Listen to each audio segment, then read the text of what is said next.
Bueno, muy buenas tardes, ya estamos en vivo en Facebook. Muchísimas gracias, Daniela. Me da muchísima alegría estar esta tarde conversando con vos. Hace tanto tiempo que no nos vemos en persona, pero bueno, una compañera, hemos trabajado juntas y es un honor que seas parte del volumen 1 de Inclusión versus Equidad. Te agradezco enormemente que hayas aceptado la convocatoria a ser parte de esta propuesta, de esta serie de libros que nos invitan a pensar la realidad de América Latina, a cuestionarnos sobre estos conceptos de inclusión, equidad, marginación, marginalidad, desde distintas miradas. Valoramos muchísimo haber contado en este primer volumen con tu mirada y de nuevo, muchísimas gracias por este espacio para conversar en esta tarde. Buenas tardes, Daniela. Buenas tardes, Lore, buenas tardes a todos. La verdad es que indiscutiblemente el placer es mío. Sos una persona a la que aprecio muchísimo, indiscutiblemente, una gran trabajadora, una gran compañera.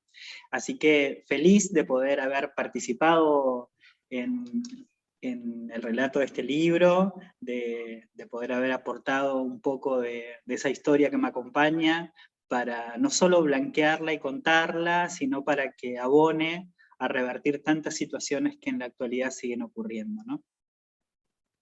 Gracias, Daniela. Justo con Santiago Ares de Serial Editorial, cuando recibimos tu texto, nos dio mucha alegría, digamos, estamos súper agradecidos con todos los autores de todos los capítulos que hicieron al primer volumen, pero el tuyo era un relato en primera persona, ¿no? El capítulo 5 de Inclusión versus Equidad se llama Soy Daniela, y es un capítulo escrito en primera persona. Si bien todos quienes escriben hablan del trabajo cotidiano con distintos grupos, sectores y realidades de la sociedad. Ya hemos entrevistado a una socióloga que hablaba sobre educación, también a Miriam, que es educadora, hablando sobre niñez, una persona con discapacidad, hablando sobre la situación de marginación que vive la comunidad sorda en América Latina, pero tu capítulo es tu historia, cómo se constituye este ser Daniel. Así que muchísimas gracias por darle ese ímpetu tan personal a nuestro libro. No queríamos que sea un libro de academia, queríamos un libro de miradas y de personas reales que viven y que están atravesados todo el tiempo por estas problemáticas, por estas necesidades. Bueno, voy a hacer ahí está Santiago Ares de Editorial Serial. Gracias, Santiago, y gracias a todos quienes nos están acompañando también vía Facebook. Recuerden que esta entrevista la vamos a tener disponible también en nuestro canal de YouTube con subtítulos para que sea accesible en el canal de Inclusión versus Equidad. Bueno, introducción formal. Daniela Castro nació en Ezeiza, pero vivió casi toda su vida en Mar del Plata. Es una militante social y política que logró el cambio registral acorde a su identidad de género en el DNI en el año 2011 a partir de la presentación de un recurso de amparo. Esto fue previo a la sanción de la ley 26.743 y fue la primera funcionaria trans de la provincia de Buenos Aires. Actualmente Daniela es directora provincial de políticas de diversidad sexual, el Ministerio de las Mujeres, Políticas de Género y Diversidad Sexual de la provincia, además de ser una referente nacional del movimiento popular Nuestra América. Qué honor y qué alegría estar juntas hoy en esta conversación. Decíamos que Daniela logra ese cambio a partir de un recurso de amparo. En el libro, Daniela escribe un papel, un cartoncito, una credencial, un objeto que va y que viene con nosotras y nosotros, y es la demostración de lo que somos. Todo lo que somos reducido en la inscripción en este papelito. Ese papelito que lograste obtener a partir de un recurso de amparo y que luego En el año 2012 finalmente logra sancionarse la ley 26743 de identidad de género en argentino, una medida que fue pionera en el mundo, ¿no? En el reconocer el derecho de las personas a su identidad. ¿Cómo fue eso y cómo se vivieron estos 10 años que se cumplen de esa ley, Daniela? Uy, la verdad es que solo sumarte al relato, y muchas gracias por la presentación, solo sumarle a eso que no solo mi amparo hizo que fuera la primera mujer trans en la provincia de Buenos Aires en adquirir su identidad de género, sino que aparte fue uno de los amparos que acompañó finalmente el proyecto de ley de identidad de género. Siempre lo marco porque me parece que es, más allá del orgullo indiscutible personal, es un montón. También destacar que cuando esto se gesta como una posibilidad. Hasta ese momento para nosotros era prácticamente utópico la posibilidad de que en ese cartoncito estuviera plasmada la identidad de género que durante tantos años veníamos luchando, ¿no? Eso fue en manos de la compañera Loana Berkins, fue quien comenzó a gestarlo, y a partir de ahí, junta a algunas de nosotras, haciéndonos las propuestas, bastante similar a lo que había sido los inicios del matrimonio igualitario, presentando amparos para que después esos amparos acompañaran ese proyecto de ley en aquel momento, hasta que finalmente en el 2010 se convierte en una realidad. Seguimos más o menos los mismos pasos, y mi amparo acompañó ese proyecto de ley. A partir del 2012, cuando ese proyecto de ley se hace realidad, yo ya hacía un año que tenía mi identidad establecida. La verdad es que los cambios han sido muchísimos y notables. Hoy estamos transitando una sociedad mucho más igualitaria, una sociedad mucho más justa en cuestiones que tienen que ver con identidad y derechos. Pero sin olvidarnos que el camino ya no está todo recorrido, que solo dimos inicio y que en estos 10 años hemos hecho un par de pasos solamente.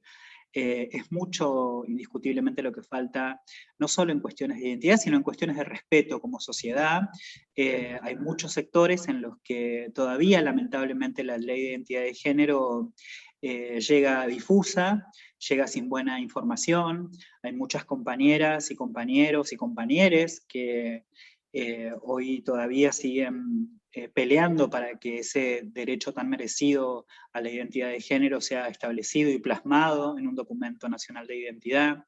Y a eso sumarle que la ley de identidad de género en estos 10 años lo que ha hecho también ha sido impulsar, ha sido impulsora y acompañante de nuevos recursos, de nuevos derechos, como ya hoy está establecido en la Argentina a través de un decreto, el documento no binario.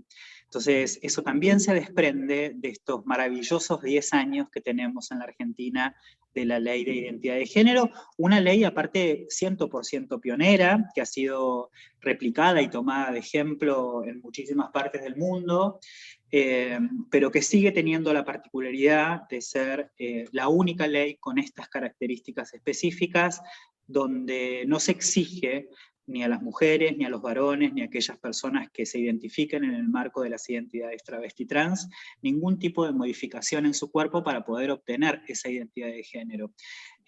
Lo que sí dice la ley es que se debe establecer claramente el respeto a las modificaciones de nuestro cuerpo en tanto y en cuanto nosotros estemos de acuerdo con esas cosas, pero que por sobre todas las cosas, por sobre todo, se necesita el respeto hacia la identidad de otra persona, más allá de obtener o no nuestra identidad de género de forma legal. Muchas gracias, Daniela. En el texto, que si bien decíamos de alguna manera es autobiográfico, el capítulo 5, Soy Daniela, haces un recorrido de la historia argentina. Hablas de el genocidio que se da a los pueblos originarios y de la identidad, de esa identidad de nuestra tierra. Hablas también de la dictadura militar y de esos niños que fueron secuestrados y que las abuelas y madres de Plaza de Mayo todavía siguen buscando la verdad, todavía siguen reclamando por esa identidad. ¿Cuál es la relación de esto para aquellos que todavía no han leído Inclusión versus Equidad? ¿Cuál es esa relación que haces de tu historia con esta historia de Argentina? Ya, el vínculo de eso indiscutiblemente tiene que ver con los procesos culturales, sociales, inclusive hasta clasistas también, de la sociedad argentina, ¿no? La sociedad argentina tiene una base muy conservadora, que inclusive en algunos sectores todavía lo seguimos viendo. Entonces, a partir de ahí es ese punto inicial donde podemos meter dentro de ese conjunto las aberraciones que hemos vivido como sociedad, como país, como claramente ha sido el terrorismo de Estado que nos tocó vivir hace muy poco tiempo, porque también eso es digno de destacar. Hace tan solo 40 años que nosotros y nosotras hemos salido de esa instancia que nos atravesó como sociedad, nos atravesó como país, fue el inicio de nuestra ruina social, básicamente. Fueron las primeras deudas importantes que adquirió la Argentina con el resto del mundo, del que indiscutiblemente todavía sigue habiendo resabios de todo eso. Y en el afán de destruir, de ocultar, de dañar cada uno de esos derechos, la última dictadura militar lo que hace es apropiarse de un montón de identidades personales, de identidades políticas, de identidades sociales. Entonces, desde ahí es donde comenzamos a unir de alguna manera. La identidad para el ser humano indiscutiblemente es la base de todo el proceso y desarrollo de su vida. Y haber coartado de alguna manera a través de desapariciones forzadas, a través del rapto y el secuestro de compañeras embarazadas y haber hecho desaparecer, ocultar las identidades de esas criaturas, se asemeja indiscutiblemente con las identidades en este caso puntualmente de las mujeres travesti trans, ¿no? Nuestra invisibilidad, el haber ocultado durante tanto tiempo que nosotras solamente servíamos y debíamos servir para pararnos en una esquina y ejercer la prostitución como único medio de vida, y ocultar cada una de las barbaridades que nosotras vivimos. Y en esa misma línea, recordar que en la Argentina los últimos artículos y contravenciones que nos señalaban, que nos perjudicaban indiscutiblemente de forma 100% arbitraria, fueron en el 2006. En el 2006 la provincia de Buenos Aires logra finalmente, a través de mucho reclamo de las organizaciones sociales y algunas referencias, derogar algunos de esos artículos que hablaban de la ropa no adecuada al sexo, de escándalo en la vía pública, ¿no? Un montón de cosas donde parte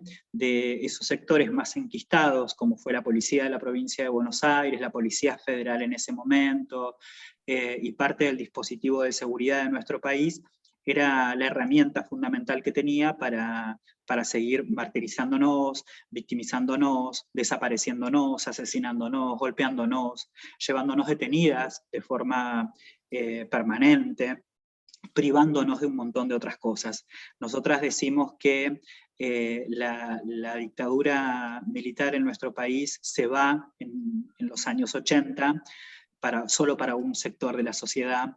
Para nosotras se termina yendo totalmente, o entre comillas, con la llegada de la ley de identidad de género, entendiendo que hubo muchas provincias que no habían derogado esos artículos que nos criminalizaban, y que a partir de la ley de identidad de género muchas de esas prácticas dejaron de estar tan vigentes, ¿no? Digo, y lo pongo en potencial porque hay cosas que lamentablemente todavía siguen ocurriendo, siguen desapareciendo compañeras, sigue estando la policía en manos de un montón de estas situaciones terribles, pero que entendemos que indiscutiblemente hoy la situación es 100% distinta.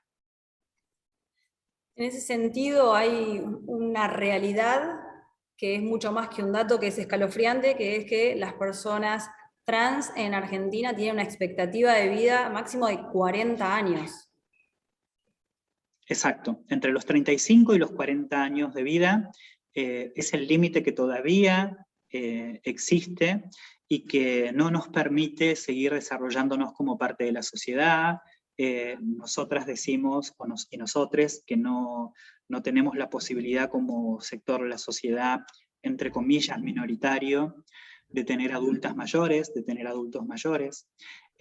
Las situaciones extremas que todavía se continúan viviendo, el desarraigo, la violencia, esto que hacía mención, los asesinatos, la situación de prostitución de muchísimas compañeras, hace que lamentablemente no podamos correr todavía esa barrera tremenda que es nuestro límite de edad. Somos muy pocas las que logramos atravesar esa franja etaria, y que se da por un montón de situaciones también el poder lograr o haber logrado atravesar esa situación.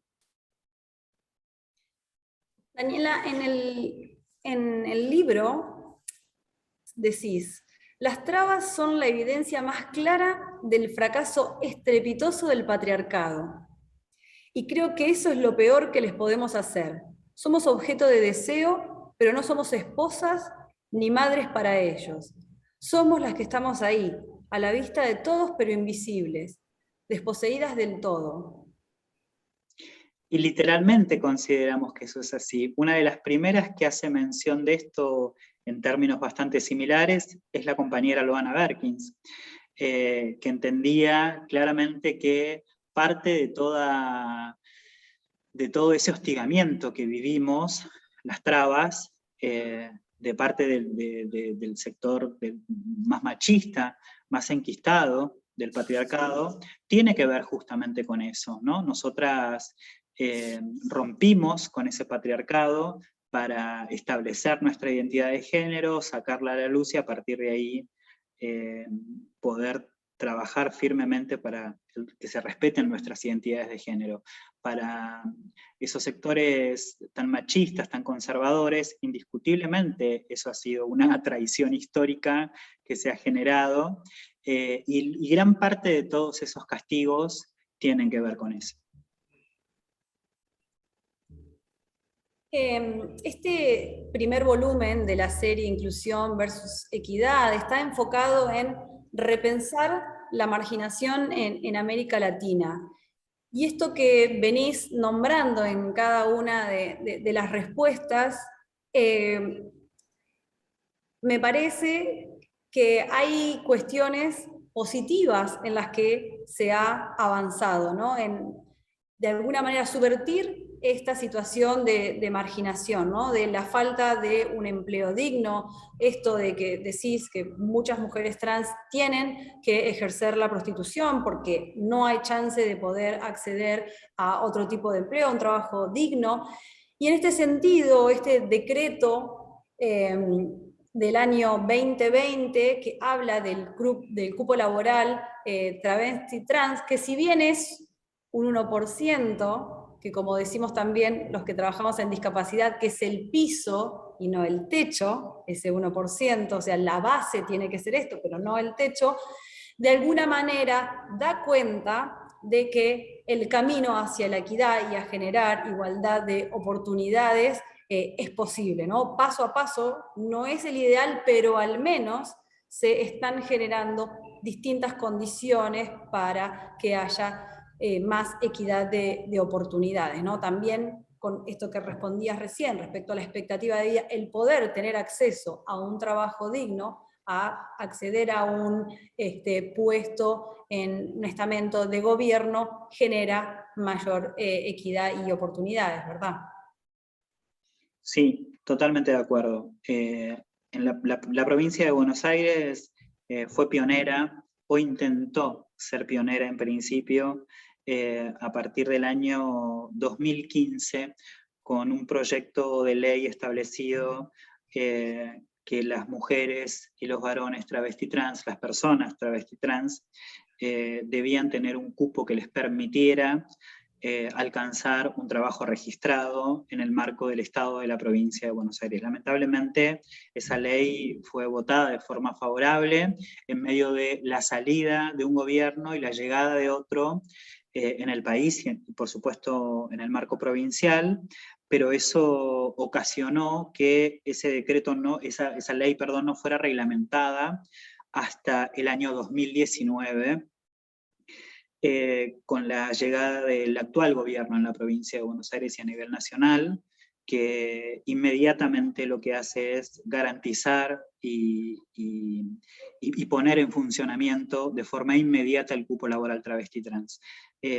Yo siempre cuento que en medio de ese marco, cuando el gobernador de la provincia, Axel Kicillof, gesta de forma maravillosa y después de mucha lucha, el Ministerio de Mujeres y Diversidades y Disidencias de la provincia de Buenos Aires, de forma inmediata nos convoca para poder hacer implementación real de ese cupo. Pocos meses después, mes y medio, nos vemos atravesadas y atravesados por la pandemia mundial, que eso hizo que solo se dilatara indiscutiblemente por el marco de emergencias de salud que estábamos atravesando, la incorporación 100% de ese cupo. Hoy en la provincia de Buenos Aires tenemos un margen de casi el 60% de los organismos, los distintos organismos del Estado provincial, haciendo cumplimiento con voluntad política claramente de ese cupo, entendiendo que el cupo no solo garantiza un salario, sino que garantiza la inserción social, garantiza un cambio,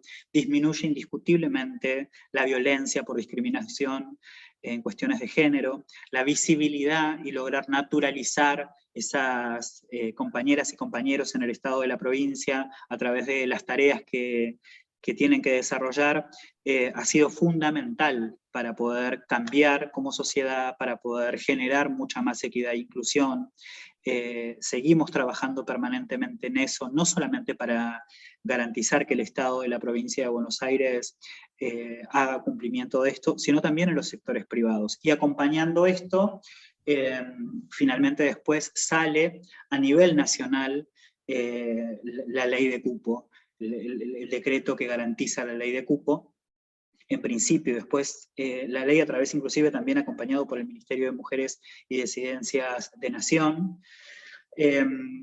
Hoy estamos trabajando también de forma conjunta para garantizar que en todo el país las personas travesti trans dentro de ese marco de identidad de género tengan la posibilidad de ese trabajo digno y registrado.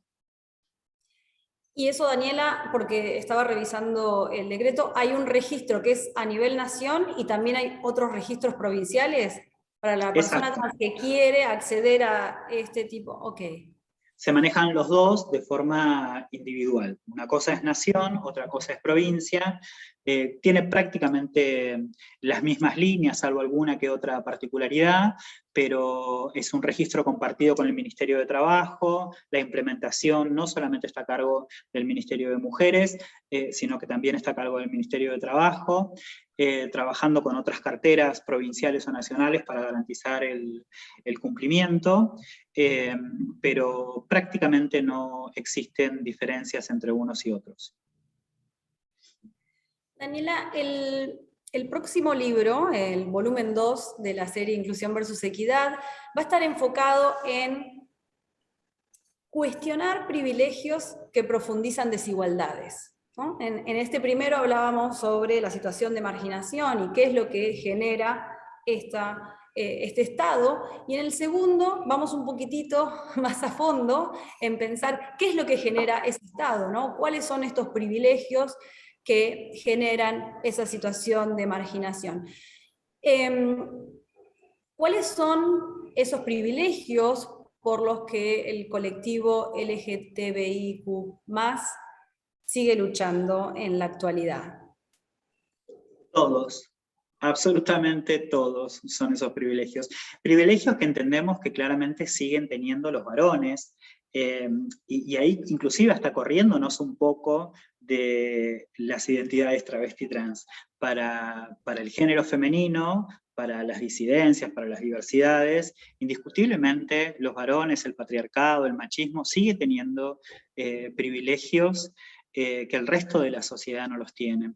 Y a eso sumarle, lo digo siempre, pero siempre insisto que está bueno recordarlo y repetirlo, que nosotras, nosotres, el colectivo LGTBIQ+, llegamos hasta acá sin absolutamente nada. Si nosotras hacemos un breve repaso histórico como parte de lo que estamos haciendo, tenemos que tener en cuenta que este colectivo solamente en cuestiones de derechos tiene 3 leyes: matrimonio igualitario, ley de identidad de género y cupo laboral específica para las compañeras y compañeros travesti trans. Si nos paramos en ese punto, en que solamente una fracción de la sociedad tiene solamente 3 leyes que garantizan más o menos un poco de inclusión, nos damos cuenta que llegamos sin nada y que vamos absolutamente por todo.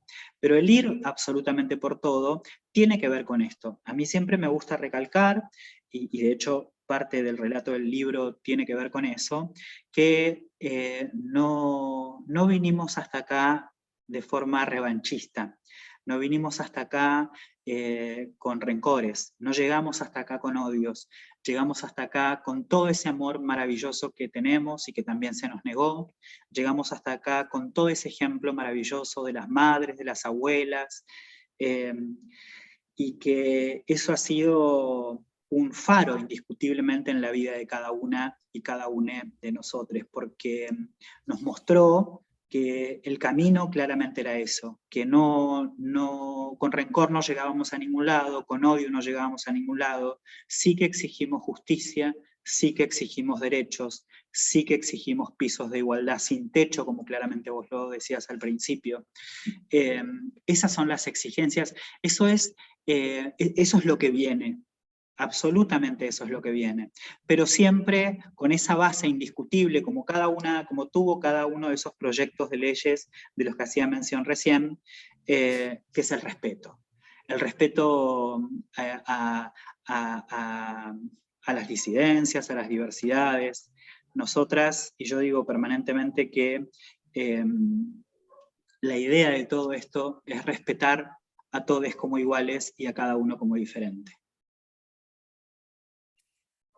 Claro que sí, ese es el mensaje, absolutamente de acuerdo.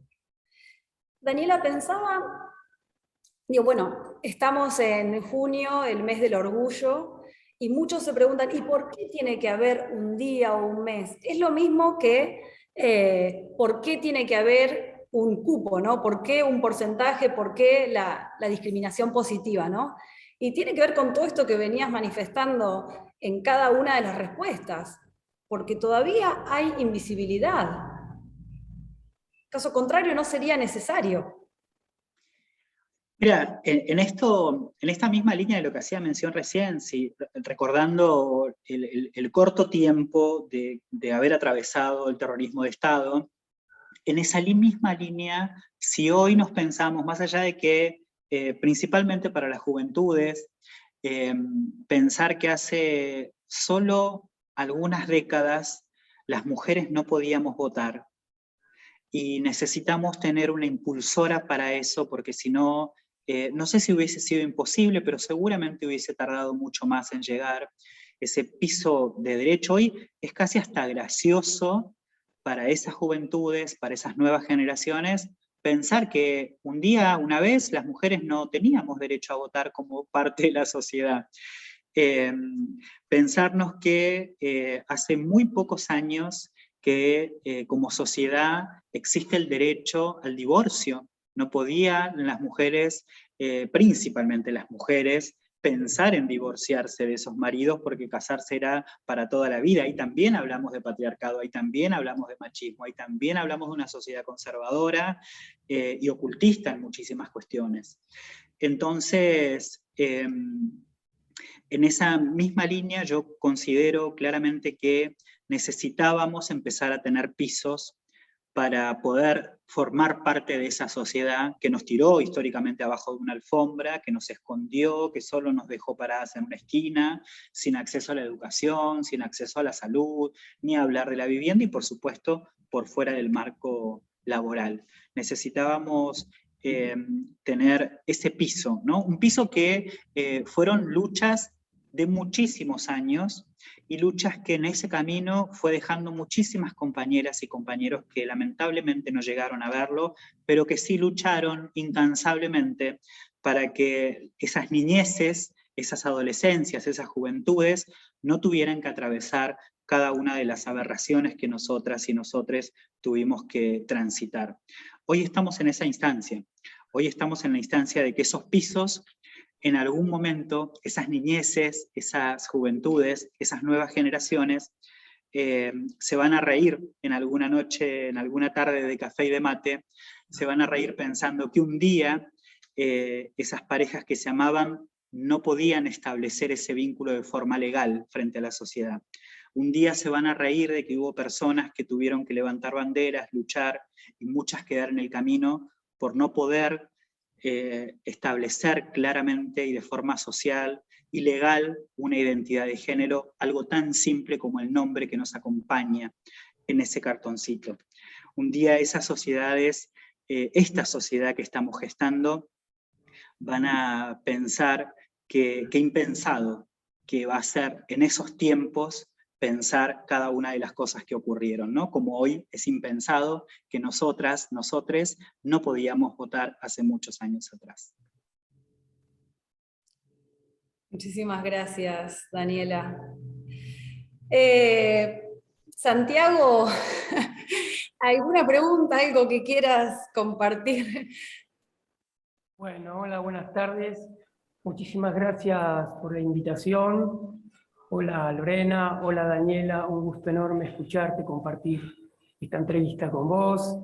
Y por supuesto saludar a quienes nos están acompañando desde las redes sociales y contarles, como hacemos siempre en cada una de las entrevistas, y en este caso también, ¿no?, esta entrevista que arroja el capítulo 5, para quienes quieran leer la intervención de Daniela, les decimos que este libro lo pueden conseguir en la tienda de la editorial, www.mandíbula.com.ar, con envío a todo el país, y por supuesto remarcar que es un libro de distribución gratuita.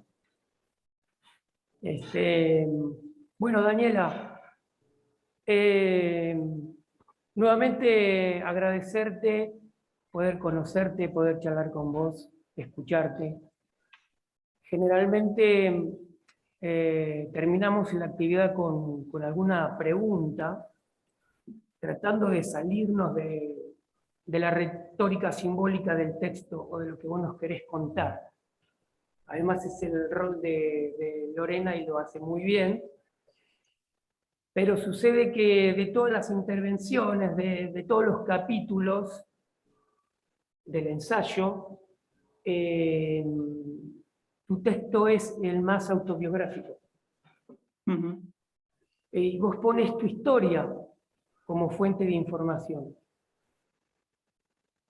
Vos decís una historia de violencia y amor en igual medida, ¿no? Pero además, como bien apuntaba hoy Lorena, haces un recorrido histórico, ¿no? Una línea muy oportuno para mi forma de ver, porque comenzás hablando del primer genocidio sucedido en estas latitudes, genocidio de los pueblos originarios, con el desembarco del absolutismo por este continente. Y me refiero a que tejes un hilo conceptual entre el genocidio de los pueblos originales, los 30.000 desaparecidos y la vida travesti. Comunidades, por supuesto, que, como muy bien explicaste, perseguidas y despojadas de identidad. Sin embargo, permitime rescatar, no sé si por ahí hablarle a la funcionaria o a quien contó y puso el cuerpo en este texto, pero a medida que nos acercamos al final de los que nos vas contando, con muchísima legitimidad, vos le abrís la puerta a la esperanza. O sea que vos nos estás señalando que tenemos una oportunidad enorme en términos de equidad. ¿Querés ampliar este concepto? Digamos, ¿a qué te referís con ver el medio vaso lleno? No sé si lo querías abordar desde tu función hoy, actualmente. Mirá, yo creo, muchas gracias Santiago y buenas tardes.